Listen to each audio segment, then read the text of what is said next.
Hi everyone, thanks for joining me today. I'm Joe, and I've got a replay of a match against Lantern Control. Lantern is certainly one of Merfolk's more difficult matchups. Lantern Control is sort of a meta deck tuned to have good matchups against pretty much all of Modern, because every deck in Modern pretty much wins with creatures. Almost every. There are a few that don't, but most of them try to win with creatures. And Lantern Control main decks 4 Ensnaring Bridges and 4 Ancient Stirrings to help them find those bridges. So Merfolk's game plan, our win con, is through combat damage. And if they get a Ensnaring Bridge down in game 1, there's a lot of times where we just can't deal with it, and we just pretty much have to scoop and go to game 2. I happen to run a single Echoing Truth in my main deck, but unless I have it in my opening hand, it's pretty much impossible for me to get it into my hand once the game gets rolling because of this card, Lantern of Insight. It makes us play with the top card revealed in our library, and if the opponent wants to, he can tap it, sacrifice it, and make somebody shuffle their library. Combined with other cards like Codex Shredder and Ghoul Caller's Bell, I think is the name of the card, they can mix up the top of our deck if they want, or even just mill the top card into the graveyard. So if the Echoing Truth ever shows up on top of the deck, then they can pretty easily just move it to the graveyard. So again, I guess my point is that game 1, unless they get a terrible hand and we get a super great hand, it's really difficult to race against their Ensnaring Bridge coming down on turn 3. Game 2, of course, we have, most Merfolk decks at least, including mine, have a lot of artifact hate. I have 4 Hurkyl's Recalls. I've got 3 Negates. Actually, Relic of Progenitus is surprisingly good in this matchup. So let's go ahead and look at the opening hands. I have 3 lands, including a Mutavault. Always happy to see this guy in my opening hand. Cursecatcher, Silvergill, 2 Merfolk, Vapor Snag for some creature interaction. As I mentioned, most modern decks run some creatures. Vapor Snag's usually pretty good. And Spreading Seas. So pretty solid Merfolk hand. Not a ton of pressure, no AEther Vial, but certainly keepable. On the opponent's side, we see 1, 2, 3, 4 lands, including one of the new Kaladesh fast lands, Botanical Sanctum, the Simic land, making green or blue. I love these fast lands. I'm so happy that the cycle has been completed in Kaladesh. I think that they're going to have a big impact on Modern. In fact, there's an SCG Open going on this weekend, and Jeff Hoogland is playing a Jeskai aggro deck, which are 2 words that don't usually go together in Modern, Jeskai and aggro. But the red-blue fast land has actually kind of enabled the entire deck, because prior to Kaladesh, you'd be running, fetch lands and shock lands, and if you want to play an aggressive strategy in red and blue, in Modern, you don't always want to have to take damage from your lands on turn 1 against all of the aggressive decks, all of the burn decks. You want to keep your life total as high as possible. With the addition of these fast lands, the red-blue one particularly enables this cool Jeskai aggro deck. You guys should check that out. You can Google Hoogland, Jeskai aggro. There's actually a deck tech up already from this weekend. It's a pretty nice deck. Anyhow, getting a little bit distracted. Back to the opening hand. The opponent had 4 lands, Lantern, the namesake card of the deck. That certainly makes this hand a likely candidate to be kept. The opponent has a Pithing Needle, and Mishra's Bauble. Bauble, an interesting card. It's actually really expensive right now. Most decks, I'd say, in Modern that run it just to get an extra card type artifact into the graveyard to pump up their Tarmogoyfs. There's no cost. It's 0 to play the Mishra's Bauble, and no cost to activate it either. You just tap it and sacrifice it. You get to look at the top card of either player's library, their own or ours, and then they get to draw a card at the beginning of the next turn's upkeep. We'll see this actually has some pretty cool functionality in the Lantern Control deck that it doesn't have in, for example, some Jund builds that run it just because it's an artifact and it's free to play. So I have to think this was a keep on the opponent's side, keep on my side. So let's go ahead and see how the game got started. I believe the opponent won the die roll, so starts with Grove. Doesn't need to tap it to play the Mishra's Bauble. He's going to go ahead and sacrifice it, and I believe choose to look at the top of my deck. So I don't get to see this card. The opponent gets to see it. The replay shows what the top card was, but during the game, only the opponent saw this. So it's actually a pretty cool synergy because he can turn one Pithing Needle now for AEther Vial. Pretty powerful stuff actually from Mishra's Bauble on turn 1. Shutting off my AEther Vial. Fortunately, I have another turn 1 play with Cursecatcher, so I'll go ahead and play out my land and get Cursecatcher on the board. Looks like the opponent hit a Forest for their 5th land. I'm going to play Botanical Sanctum and get that Lantern of Insight onto the board. With no mill effects, this isn't super powerful yet, but these guys run a ton of cards that can get the top deck off if they want it to go away. We see Pyroclasm on the top of my opponent's deck. I swing with Cursecatcher, take them down to 19, and I want to do my best to take them off of red mana. So I have a Spreading Seas right now. This is the only real option I have since I don't have another Merfolk to reveal for Silvergill Adept. So I'll hit this Grove and hopefully slow down potential Pyroclasms. Revealing that Pyroclasm off the top shows a tiny bit of the drawback to running a card like Lantern of Insight. I know all the cards the opponent is drawing as well as him knowing what I'm drawing. So in an actual match, actually during the live game against these Lantern decks, I try to keep track of what I know that the opponent has drawn. So far, I believe the only card that we had information about at this point was Pyroclasm. So it looks like I drew my land for the turn and see a Spreading Seas on the top. That would be a pretty good draw. But the opponent has this Codex Shredder on the top of their deck, so this is probably going to get shredded away. Go ahead and activate Mutavault and swing for 3. Still haven't drawn any Merfolk since the opening hand, so this Silvergill kind of stuck in my hand. Opponent hits Codex Shredder and is going to cast that. We see a Pyrite Spellbomb on the top of their deck, particularly strong against Merfolk, can even kill Master of Waves. Opponent doesn't like the Spreading Seas, so he's going to make me shred it, and we see another island. So rough draws on the Merfolk side this game. Draw my island, and we see another Wanderwine Hub. We're pretty much locked down for the next few turns. I'll just activate Mutavault and swing. Pretty much my only plan of attack here. Opponent's going to cast Pyrite Spellbomb and just sit back on it. Ghost Quarter can handle Mutavault, so my clock is greatly diminished at this point. Drew the Wanderwine Hub, revealing another island. Things getting pretty miserable.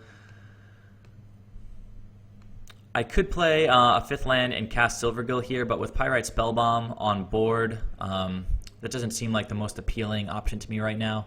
So I'm going to activate Mutavault and see if the opponent wants to try to remove that guy. He does in fact crack the Pyrite Spellbomb and looks like he's going after the Mutavault. In response, since I have this Vapor Snag in my hand that doesn't look like it's going to be particularly useful moving forward in the game, I'm going to save my Mutavault to replay. The opponent will take 1 from Cursecatcher, I take 1 from Vapor Snag, follow up with the Mutavault, and I think the opponent's going to use his Ghost Quarter up. So just making them expend some of their resources to deal with that Mutavault. It's kind of strange on Cockatrice the way that shuffling works with Codex Shredder. The top card is always revealed, so if you shuffle, you see the top card each time you shuffle. Normally you just tap shuffle, shuffle, shuffle, shuffle a few times. So in this case, you need to take the top card off, put it back on so it's hidden, shuffle, and then reveal. So finally seeing a Merfolk up there, but I have to imagine the opponent's going to want to get rid of that guy, and he does. Ancient Stirrings on the top of the library, revealing another Ancient Stirrings. Opponent is going to look at the top 5, and in the replay, I think we can actually see what 5 cards he sees. So it looks like he likes Ensnaring Bridge and is going to put a Blooming Marsh, another fast land from Kaladesh, Abrupt Decay, Inquisition, and another Ancient Stirrings onto the bottom of the deck. So there's that Ensnaring Bridge. The opponent only has 2 cards in hand, so I'm going to be able to close the door on my attacks pretty soon. Opponent lets me draw Kira. Sequencing doesn't really matter a great deal here. Swing for 1 with Cursecatcher. You see a Silvergill on top of the library. Opponent's going to mill himself, doesn't like that Blooming Marsh on top, and sees an Inquisition. So I scooped it up at that point. The opponent had control with the Ensnaring Bridge, and I was never going to be able to draw my Echoing Truth. So rather than waste a half an hour drawing down to the Echoing Truth, just hoping that the opponent's tapped out on his mill effects, the likelihood of that is pretty much 0 because they're just going to draw into more mill effects eventually. So as I mentioned, game one, almost impossible for Merfolk to win if the opponent has any access at all to Ensnaring Bridge or Ancient Stirrings, and there's 8 of those in their deck. So snap keep for me, 3 lands, 2 Merfolk, 3 Merfolk, and a Hurkyl's Recall. Perfect opening hand against Lantern Control. On the opponent's side of things, they've got Aether Hub, 2 Mox Opal, legendary artifacts, a little bit clunky because one of them gets destroyed if you play another one. Pyroclasm, pretty solid. The opponent's not going to need access to their colored mana for a while, so Aether Hub will stay live for a little bit. They have access to mana for Pyroclasm. They've got a Lantern. I would assume this is a keep for Lantern Control. I guess it's a good example of a hand where you have to imagine it as a mulligan to 6, right? What if you mulligan to 6 and you say didn't have a second Mox Opal or didn't have the second Lantern of Insight? If it was just 2 lanterns, Surgical, Pyroclasm, Mox Opal, and Aether Hub. Against Merfolk, I have to imagine that's an easy keep on a mulligan to 6. I think the opponent did mulligan. I think it was a little bit greedy. Opponent's thinking about it. They went to 6. And without any of their control pieces here, I think they mulligan this as well. But this doesn't look like the worst 6 cards to me, honestly, because if they play Glimmervoid and Mox Opal, they won't be able to make any mana for a little while with Mox Opal. I guess that was a consideration in the first hand as well, but they had 2 lanterns that would have eventually established Metalcraft, probably by turn 2 with the first hand. I don't know, they would have had to draw a land, I think. In this case, there's no other artifacts to turn on Metalcraft, so that makes Mox Opal much worse. But if they do play a couple of Glimmervoids and I have their Hurkyl's Recall, then it blows up both of their lands. So I could see this one being a mulligan. Opponent's going to go down to 5. And as far as 5 card hands go for Lantern Control, I have to think this is pretty good. Triple Ancient Stirrings. They're going to have their choice of a colorless card at the top 15 cards of their deck through the first 3 turns. With me on the play, I'm going to open with Island and pass. Opponent draws into an Inquisition but doesn't have good mana to cast that with right now. Instead, they're going to open with Ancient Stirrings number 1. We get to look at their 5 cards. It looks like they like the Ensnaring Bridge. They're going to put a Codex Shredder, an Extraction, an Abrupt Decay, and a Lantern of Insight. A lot of good cards there, but they really need to control this game. They want to slow us down with Ensnaring Bridge. Seems like a very strong choice with the Ancient Stirrings. I draw into a 4th land, which is solid because I have the Master of Waves. Play Wanderwine Hub and reveal Master of the Pearl Trident and draw into another Lord with Reejerey. And we see the opponent's playing another land from Kaladesh. I'm going to pause for a sec so we can look at this one. This land is really cool. I think Lantern Control is probably the best place for it. It says, at the beginning of your upkeep, if you control 3 or more artifacts, which they virtually always do, you gain 1 life. So great protection against all the aggressive decks in Modern. Adds colorless. That's pretty much all they ever need most of the time. And it has an excellent final ability down here. It can only be activated if you control 3 or more artifacts, just like the first triggered ability during the upkeep. But it says you can pay 4 and sacrifice it to search your library for an artifact card. So depending on where they are in their game, they can crack it to get an Ensnaring Bridge, or crack it to get a Codex Shredder, or crack it to get another Lantern. Whatever they need, that land gives them access to it while also giving them their mana. So very strong land in Lantern Control. Here we're seeing Ancient Stirrings number 2. Let's go ahead and see what cards they're looking at. Looks like the opponent's taking Pithing Needle here. Looks like they bottomed Leyline of Sanctity. That one's going to be hard for them to get online with their mana sources right now. Blackleaf Cliff, Surgical Extraction, again, Ghost Quarter, and another Ancient Stirring. So, yep, Pithing Needle seems like a decent choice there. Gets to turn off Mutavault, gets to turn off AEther Vial, whatever the opponent wants to go with. He names Mutavault here. Needs to slow me down any way possible, and I do have a Mutavault in hand, so good call by the opponent there with the Pithing Needle. I just wanted to double check there what the Inventors Fair did, because at the time that I was playing the match, I didn't have the Kaladesh card images on Cockatrice. Drew into a Negate, which is solid. I know the opponent has the Ensnaring Bridge, but with access to Hurkyl's Recall in my hand right now, I felt it was reasonable to run out a creature here and increase my clock. So there's a Reejerey. I'm going to swing for 3. Have a feeling the opponent's going to spend his entire third turn tapping out for Ensnaring Bridge, since I'm all tapped out and don't have access to counter magic. But instead, drawing into a black source, the opponent's going to go with Inquisition. As a result, the opponent gets to take the Hurkyl's Recall out of my hand. A little bit unfortunate, but we do have that Negate as backup. So opponent's going to follow up with Ancient Stirrings. We see, let's see. Looks like he's going to take Academy Ruins, choosing to bottom a Mox Opal, Botanical Sanctum, Pyroclasm, Ensnaring Bridge number 2, and Academy Ruins. Okay, so now with the Reejerey on the board, we have some options for tapping and untapping. Having not named AEther Vial, this can potentially get online. Now I can follow that up with a Master of the Pearl Trident, use Reejerey to untap one of my lands and leave Negate up. Now I'm going to swing for 7, the opponent goes down to 10, and I'm representing lethal next turn with Negate back up this turn. So things pretty much locked up at this point, and I think the opponent scooped after I countered his Ensnaring Bridge. So that was game 1. Let's go ahead and see how game 2 went.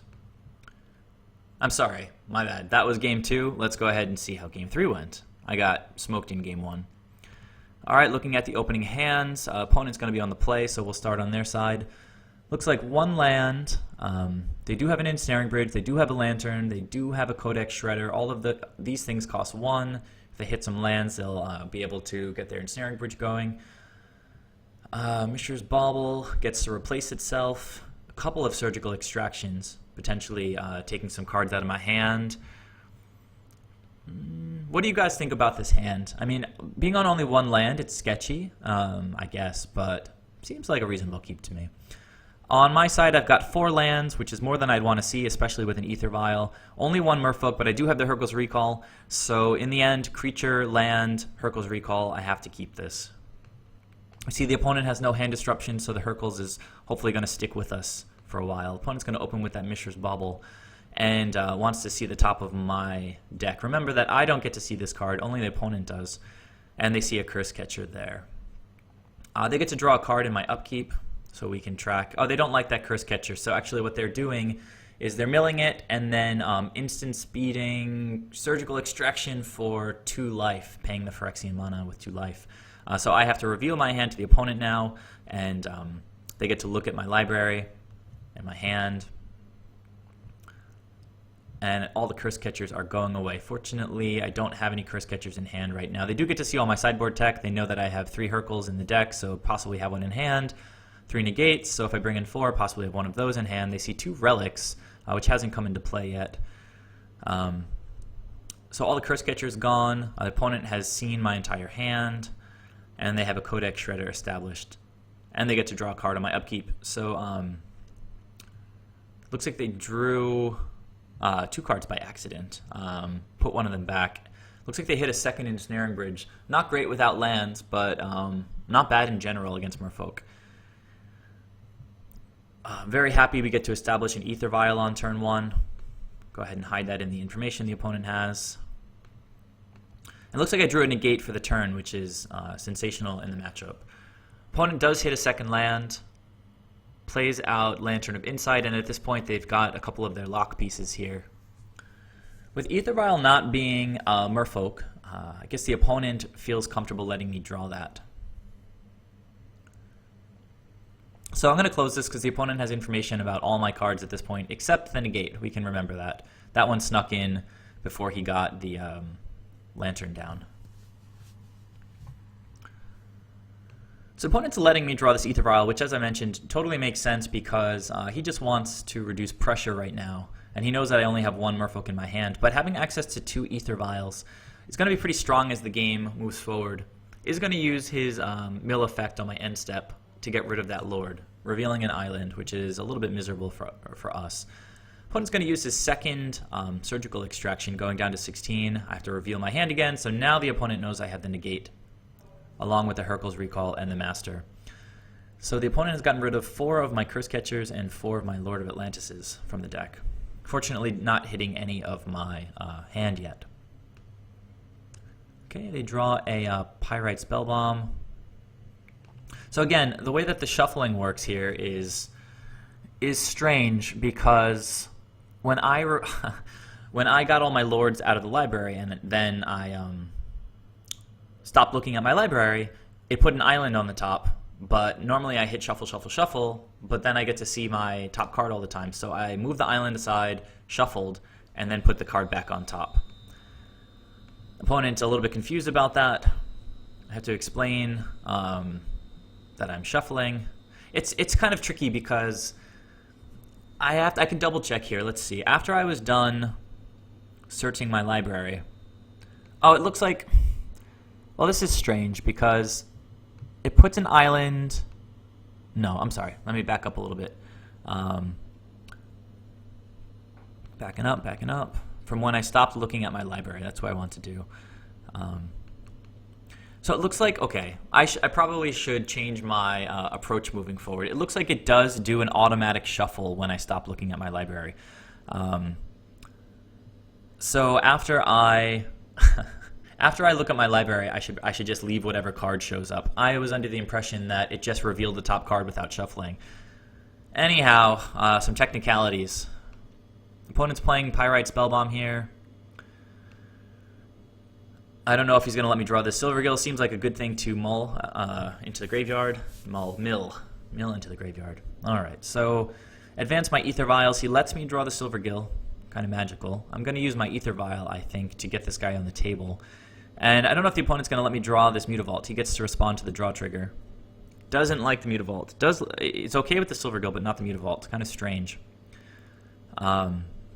So now I get to draw Spreading Seas, which is quite nice. He could have used, he could have sacrificed his Lantern to shuffle, but I can't imagine that the Spreading Seas is valuable enough for him to sacrifice his Lantern. Echoing Truth, on the other hand, if I'm in the position of the Lantern control player, I might have I don't know. This is a tough call because Echoing Truth is just another effect that's going to let me get through an Ensnaring Bridge.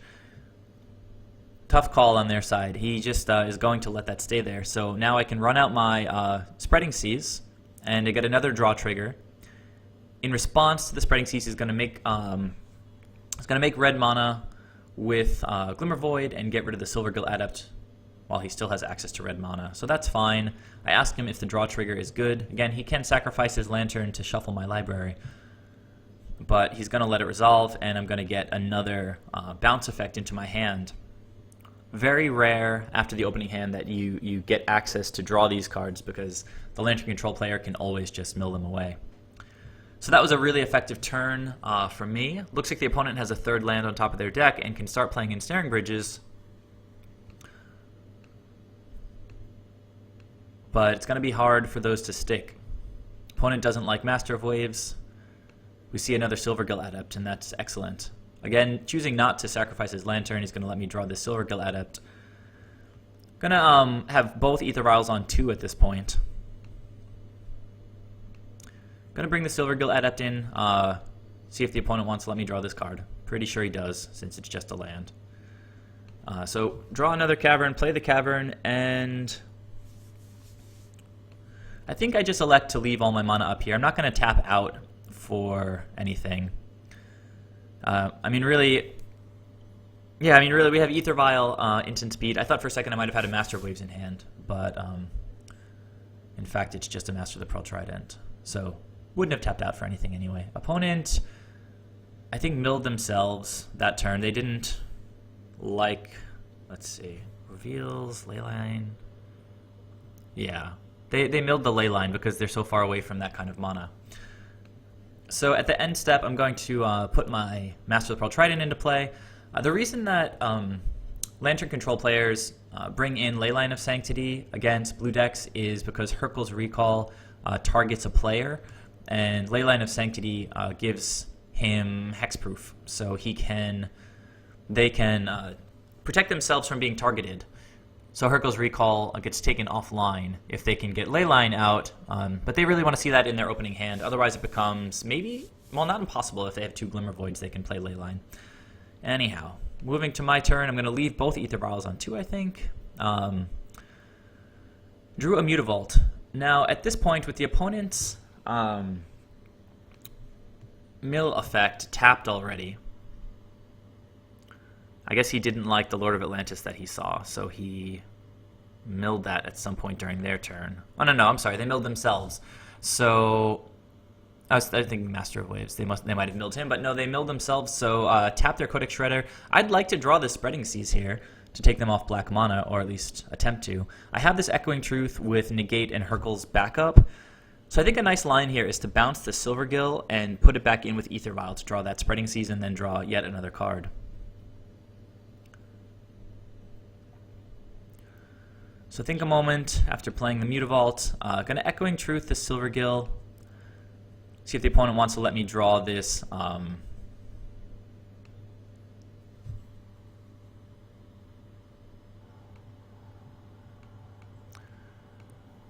not quite sure. Let's see.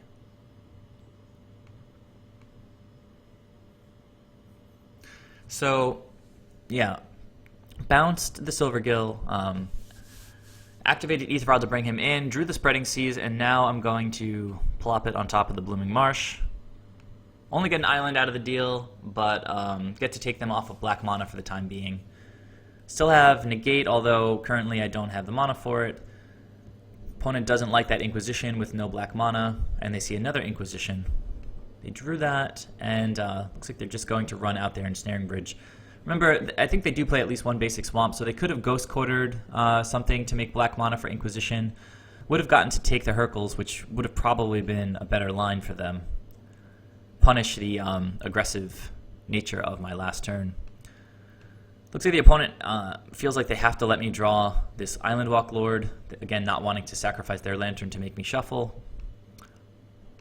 So now we get into kind of this holding pattern where I'm trying to establish 16 power on board and then Hurkyl's Recall with Negate backup, getting those Ensnaring Bridges off the board.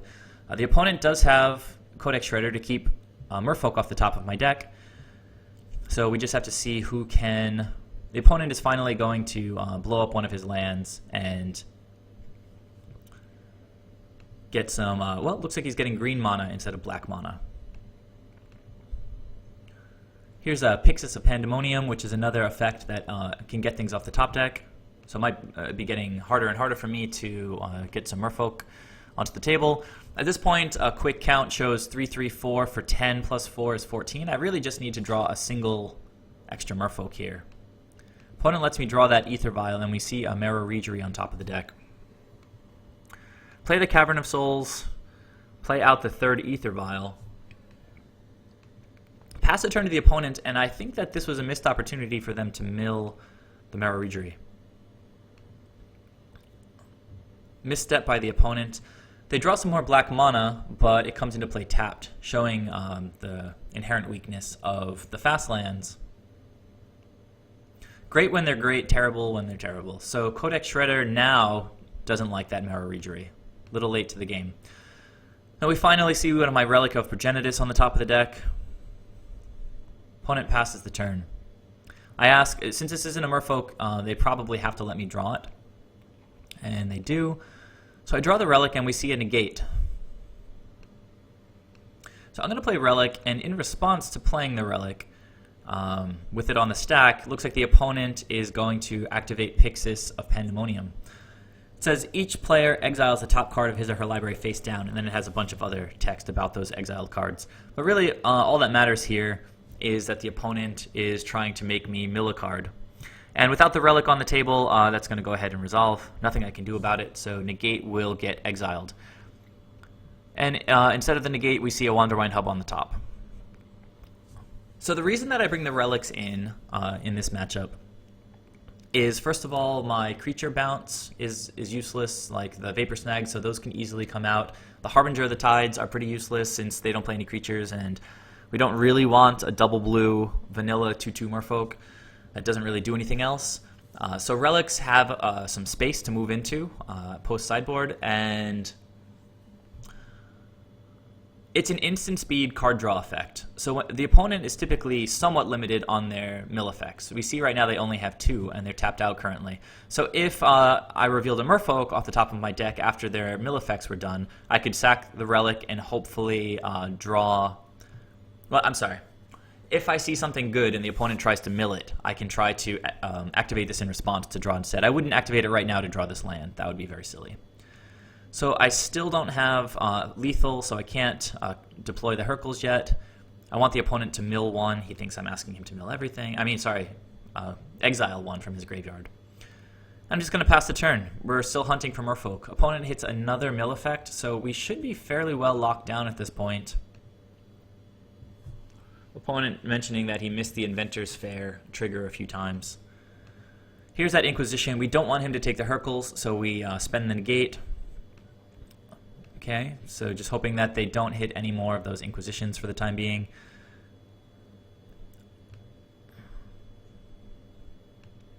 So still not going to use this Relic. Advance my AEther Vials. And there's a Silvergill. We would like to draw that guy. So still can't attack. Going to play my land, exile a card from the opponent's graveyard. And it looks like they are trying to exile the top card off of my library. I think this is where I chose to fight over it. I'm going to activate the Relic, and I think it's totally possible this person is playing on Cockatrice. A lot of newer players on Cockatrice. I don't think they understood what I was doing here. I'm trying to draw in response to Pixis, but then of course they could have just shredded the top of my library. The idea with activating the Relic here is that if Silvergill gets milled away by Codex Shredder, if another Merfolk is revealed, I'll get to draw that off of the Relic before Pixis resolves. I asked the opponent if I can draw, and he said okay. So, and then we exile the graveyards. I draw a Silvergill. It's pretty ridiculous. And now finally I'm going to mill the card from the Pixis' ability. Opponent was a little confused why that island came off the top, and I explained to him that it's exiled by Pixis of Pandemonium.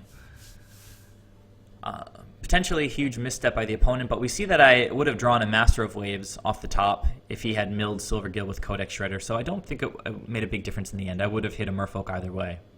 But if this opponent had played his Codex Shredder last turn, he would have had an extra mill effect. I would have had to hit another Merfolk after Master of Waves in order to get another Merfolk on board. So here we see Academy Ruins. Recurs artifacts, but I just emptied the opponent's graveyard. So seeing a little bit more of what Relic is useful for in this matchup. They do try to recur Pyrite Spellbomb with Academy Ruins to keep us off of our creatures.